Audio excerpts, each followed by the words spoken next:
5 Jejak Emas Jumpa, poros Islam maritim tertua dari Barat Sumatera. Telusur jejak peradaban luhur bersama Umbi Haur. Inilah kerajaan Islam tertua pertama di Nusantara, Kerajaan Jumpa.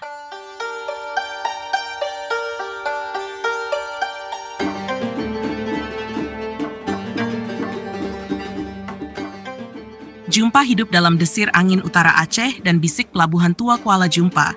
Bukan sekadar legenda, tapi kerajaan nyata yang membuka poros Islam awal di Barat Sumatera. Dari tanah inilah, jejak agung itu bermula.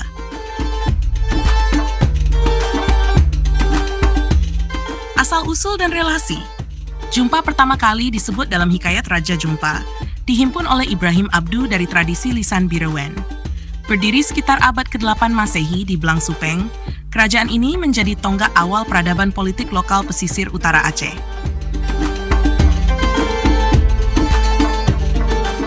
Kedatangan seorang pemuda bernama Salman Al-Parsi dari negeri jauh, disebut berasal dari wilayah Persia atau India belakang, membuka babak baru. Ia memasuki pelabuhan Kuala Jumpa untuk berdagang dan menyebarkan pengaruh spiritual lewat akhlaknya.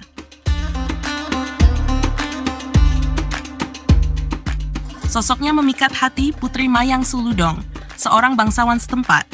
Pernikahan keduanya menjadi penanda transformasi sosial politik. Salman kemudian dimahkotai sebagai raja, mewarisi tahta dari ayah mertuanya sebagai penguasa baru Jumpa.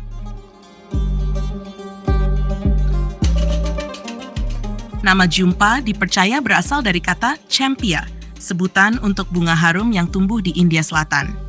Nama ini melambangkan kekayaan dan keharuman reputasi, disematkan untuk kerajaan yang tumbuh subur di tepian Laut Sumatera bagian barat.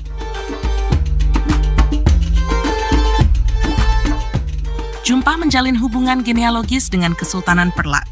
Putra Salman dikenal sebagai ayah atau kakek dari Sultan Alaiddin Syed Maulana Abdul Aziz Shah, pendiri Perlak tahun 805 Masehi.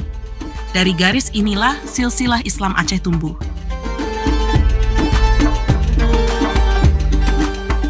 Secara maritim, Jumpa terhubung ke pelabuhan-pelabuhan utama Nusantara. Hubungan dagangnya menembus Samudra Hindia. Jumpa menjelma simpul awal poros dagang dan dakwah Islam, jauh sebelum munculnya Samudra Pasai dan Kesultanan Aceh Darussalam.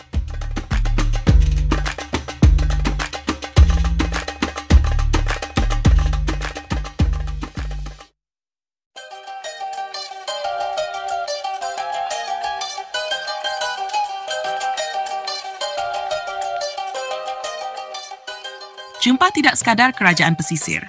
Ia adalah ruang tumbuh nilai Islam sejak awal kedatangannya ke Sumatera. Sekitar abad ke-8 Masehi, dakwah di bawah seorang yang bernama Salman Al-Parsi masuk secara damai dan transformatif.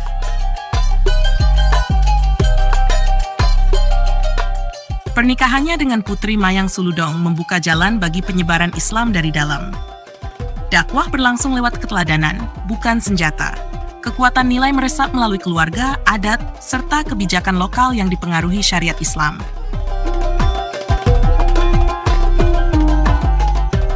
Salman bukan hanya raja, tetapi juga guru ruhani. Majelis keagamaan dibangun dekat istana, tempat anak-anak dan bangsawan belajar membaca Al-Quran, fikih, dan nilai-nilai moral Islam. Ini menjadi akar pendidikan Islam pertama di Barat Sumatera. Jumpa menampilkan sintesis budaya Persia, Arab, dan Aceh lokal. Simbol ini tampak pada pakaian ritual, hiasan pelaminan, bunga bungong Jumpa, dan upacara adat yang menyisipkan nilai tauhid serta keadilan dalam struktur sosial masyarakat.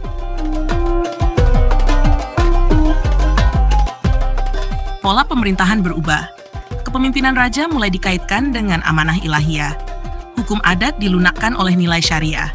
Rakyat menyambut Islam bukan sebagai agama asing, tetapi sebagai sistem hidup baru yang adil dan berwibawa.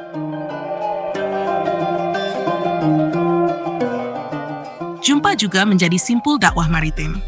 Para saudagar dari Arab, Malabar, hingga Gujarat singgah membawa kitab, kisah, dan pemahaman Islam. Pelabuhan Kuala Jumpa memantulkan gema dakwah ke hulu, ke gunung, dan ke seluruh pesisir barat.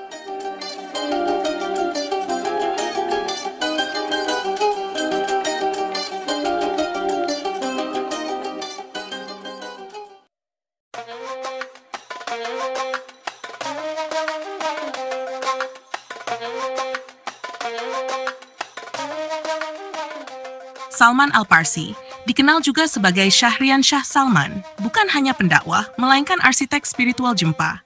Ia diyakini berasal dari Persia, datang membawa risalah Islam bersama gagasan tata kelola adil, berakar nilai tauhid dan keadilan.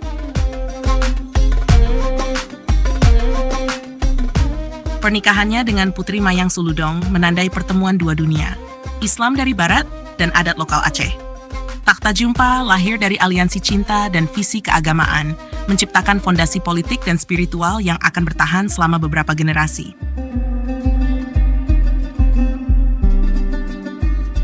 Salman tidak berdiam dalam batas kekuasaan Jumpa. Ia membangun jaringan keagamaan yang menyebar melalui jalur pelabuhan, jaringan pelajar, serta hubungan darah. Kelak, keturunannya mendirikan Kesultanan Perlak sekitar tahun 805 Masehi.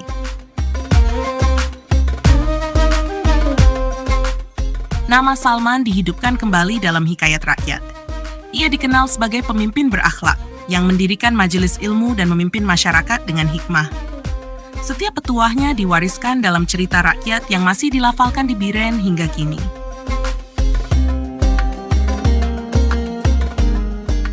Relasi Jumpa dengan Perlak, lalu dengan Pasai dan Samudra, membentuk jaringan kerajaan Islam awal yang mempercepat proses Islamisasi Sumatera bagian utara.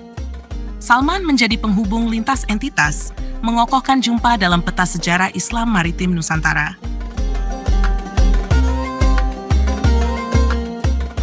Selain Salman dan Mayang Suludong, tradisi lisan menyebut beberapa tokoh pendamping lainnya. Mereka berperan menjaga nilai, adat, serta kesinambungan dakwah. Namun, banyak nama terkikis oleh waktu, hanya tinggal dalam simbol dan ritus adat yang bertahan.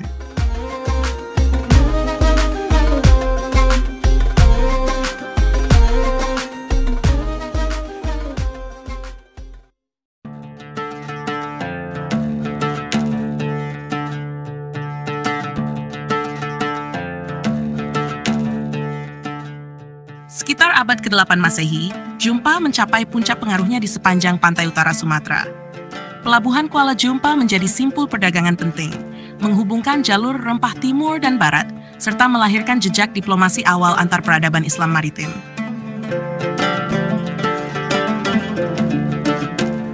Para pedagang asing membawa sutra, keramik, dan kitab.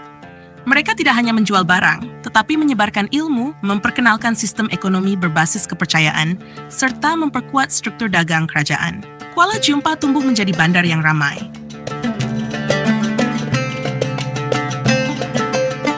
Jumpa bukan sekadar pusat niaga. Ia menjadi mercusuar keilmuan, tempat para saudagar, ulama, dan pelajar berkumpul. Istana difungsikan sebagai tempat belajar. Ajaran tauhid, fikih, bahasa Arab, serta hikmah lokal diajarkan lewat syair, hikayat, dan tambul.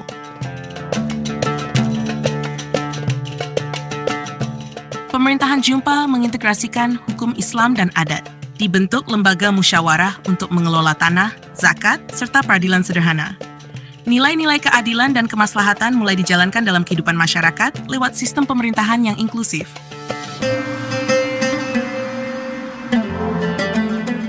Jumpa dengan Perlak kian erat membuka jalan bagi pertumbuhan kekuatan maritim Islam di Barat Sumatera. Jumpa menjadi poros spiritual dan logistik bagi Pasai, Pedir, dan Samudra. Jaringan dakwah dan dagangnya turut mempercepat proses Islamisasi regional.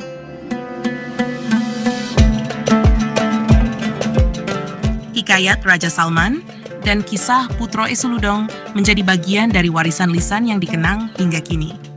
Dalam masa sekitar 100 tahun, Jumpa menorehkan pengaruh yang tak sekadar material, tapi juga kultural dan keagamaan bagi kerajaan Islam sesudahnya.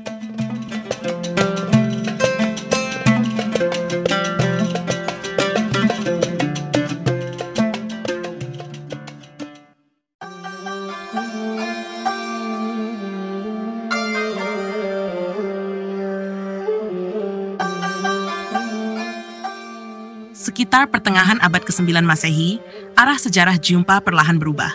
Gelombang politik dan ekspansi Kesultanan Perlak makin mendesak. Relasi yang awalnya bersifat persaudaraan mulai mengarah pada konsolidasi kekuasaan yang lebih luas dan terpusat.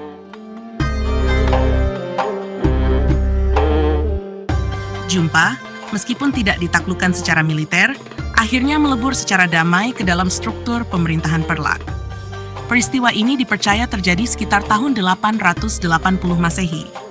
Transisi berlangsung tanpa pertumpahan darah karena kuatnya ikatan genealogis.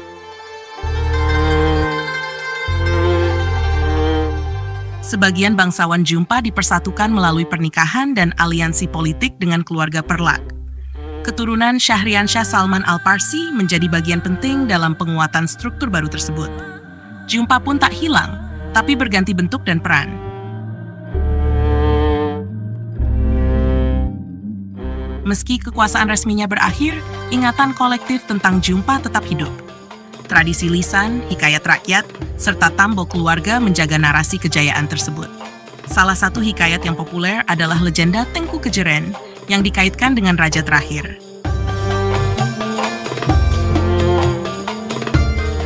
Situs Bukit Tengku Kejeren yang kini berada di Kecamatan Jumpa menyimpan peninggalan berupa makam tua, serpihan porselen asing, dan batu-batu besar yang disebut masyarakat sebagai sisa istana. Walau belum tergali secara arkeologis penuh, ia menjadi titik penting memori sejarah. Nama Jumpa tetap digunakan hingga kini sebagai nama kecamatan di Kabupaten Biren. Ia menjadi jejak nyata dari kerajaan yang pernah menjadi pionir Islamisasi di Barat Sumatera sebelum Perlak, Samudra Pasai, dan Aceh Darussalam muncul mengambil tongkat sejarah berikutnya.